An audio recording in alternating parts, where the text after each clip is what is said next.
So yan guys, good afternoon. Ngayon ay alas 4, mag-alas 4. So tingnan natin yung ating tinanim na mga halaman after 6 weeks. Ayan mga guys. Ayan guys, umpisa tayo sa kalabasa at sitaw. Ito po yung kalabasang haba. Ayan, zucchini from India. Tapos ayan po yung mga okra. Ayan. Okra. Ito po yung sitaw. Ayan. Tatlong klase po yung sitaw. Dwarf po yan. Isang maroon at isang white green at haba green na sitaw. Ayan. So guys, ito yung kalabasa. Ayan. Kalabasang parang heart. Yan. Ito yung kalabasa. At extra po tayo ng ligaw ng palaya. Ayan. Ayan. Ayan po yung mga ligaw ng palaya. Ayan po yung kalabasa. 6 weeks pa po yun. 6 weeks. Yan. Lahaba na po, di ba? Sipo. Tapos ito po yung tanim ko. Ang palaya. Ayan. Bumili ako niyan yung tubo na 15 isa. 3 lang muna binili ko. Tapos ayan mga sili po. Siling green, haba. Kaya namatay yung dalawa. Napalitan ko yun. Yan po yan. 10 yan ngayon, 8 na lang. Yan, maganda po. At punta naman po tayo sa sa kamatis ito. Ayan, tubo na rin yan. Maganda na rin. Ayan. Kinabunuhan ko na rin po yan. Ayan po yung kulay maroon na sitaw. Ayan. Tingnan nyo po yung bunga niya. Against the light. Yata. Ayan. Tapos ito po yung mahaba. Ayan. Ayan yung nakalatkat na yan. Ayan po yung maroon. No? Tingnan nyo. Ayan. At punta naman po tayo sa dito po. Ayan. Kamote. Ayan. Dadagdagan ko po kasi gumupit ako rito kanina nang itatanim ko. Ayan po. Tingnan nyo. Ito po yung Ayan. Sayote na tanim ko. Nung una nagtanim ako ng 3, tapos 3 ulit. Ito yung nabuhay. Yung iba baka mabulok, tingnan po natin. Ito po yan, baka mabuhay yan. Yung isa bulok, tingnan natin. Ito po yung isa hindi siya nabuhay. Sana mabuhay. Ganda po ng kalabasa. Haba. Yan, punta po ulit tayo sa kamatis. Ayan po yung kamatis. 10 po yan kamatis. Kaya lang, nampantay din yung isa yata. Yan po yung papaya. Ito pang 4 na linggo ito. Pang 4 weeks po ito na sitaw. Huli kong tinanim ito eh. Kasi ito guys, tingnan yung talong. Ayan.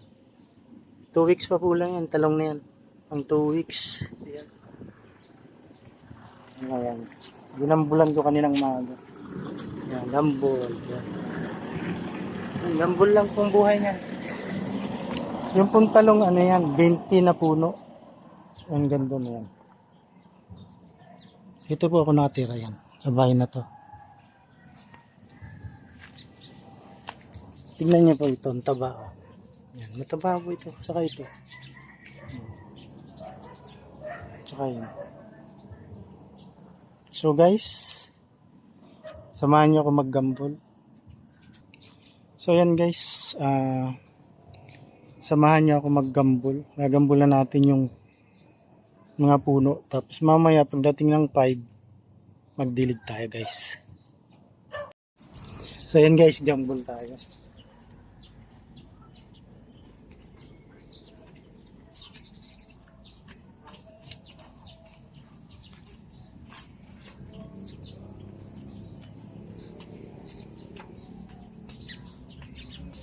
Ganito lang po yung paggambol guys.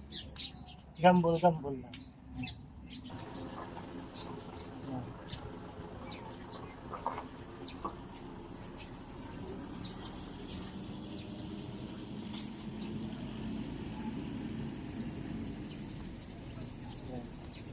Tapos ito naman ang ating gagambulan. Ganito lang po guys. Itong talong ko kasi binili ko na ano yan, na punla. Ano po ito, maliliit pa nun. 3 piso isa. So guys, ang isa.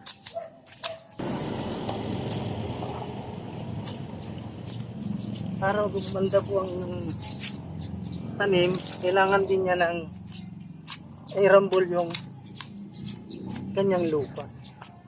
At dagdagan niya tabon sa puno niya. Ibig sabihin parang anak ba na kinikir, parang kinakarga ganun, nililinisan ganun po. So ayan po mga guys, focus pa lang po pa para mamay pagdilig ko ayos yan. Gano'n tayo ng maggambol tayo ng tataniman natin ng kamote. So yan guys, tapos na natin hukayin.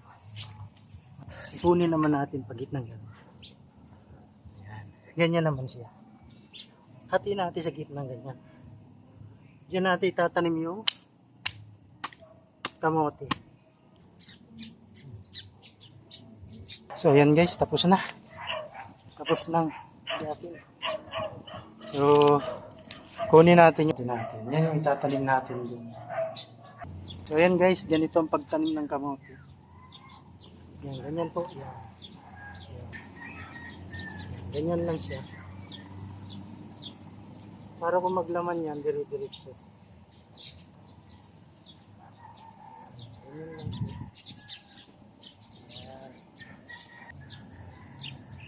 Sobra. Nabukay pa tayo naman. Yan guys, ganito naman yung pagtabon. Yan, ganyan mo lang siya.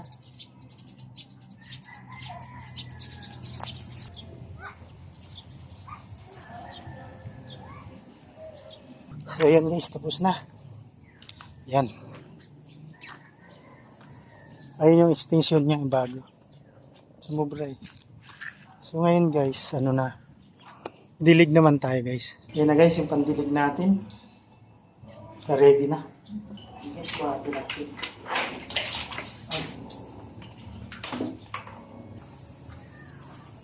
So ayan guys, ang tubig. Dilig tayo sa talong.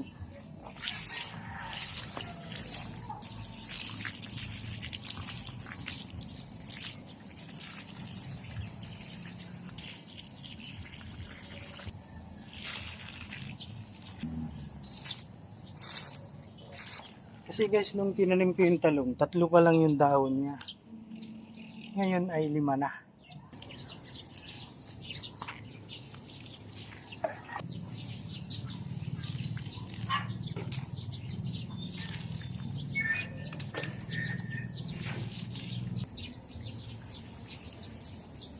So yan guys.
So ayan guys, tapos na ang pagdidelay. So hanggang dito na lang guys. Sana pasupport ang aking channel. Pa-like, share, and subscribe. Yan. Bye-bye. God bless po sa inyong lahat.